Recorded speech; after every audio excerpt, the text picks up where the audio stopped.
This is TechCrunch. In the span of a decade, direct air capture technology that draws CO2 out of the atmosphere has gone from wildly expensive to somewhat expensive. Companies like Microsoft, which set a target to eliminate its emissions by 2030, are happy to pay more to get the ball rolling, but smaller companies would still balk at the prices. A startup may have an answer, one that's been inspired by batteries. RepAir Carbon is developing a new form of carbon capture the company says could drive the cost down as low as $70 to $80 per metric ton of carbon removed.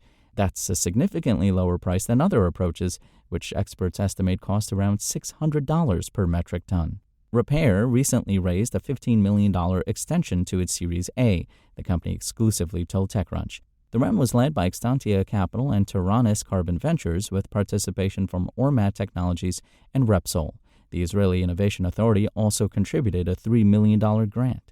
The potential cost advantage comes from the way RepAir uses electricity to capture carbon. Most companies rely on a solvent to remove CO2 that must be heated to release the gas so it can be transported and stored.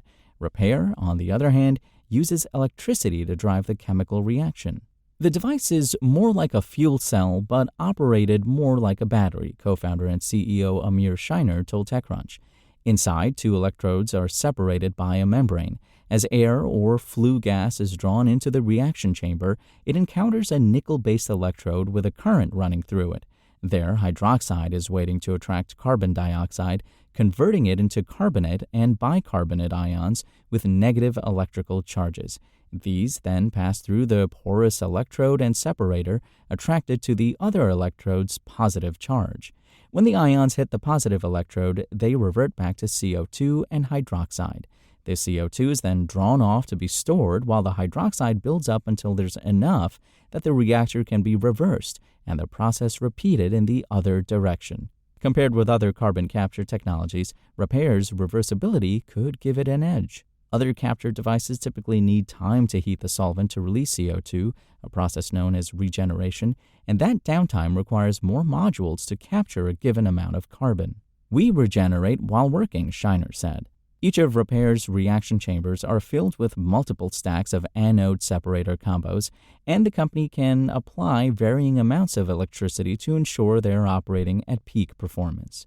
Shiner said the technology works to capture carbon from the atmosphere and from exhaust streams from power plants and the like.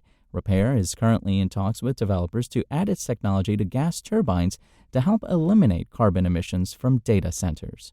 It's early, but it's something we're working on, and we have strong interest coming from that specific area, he said.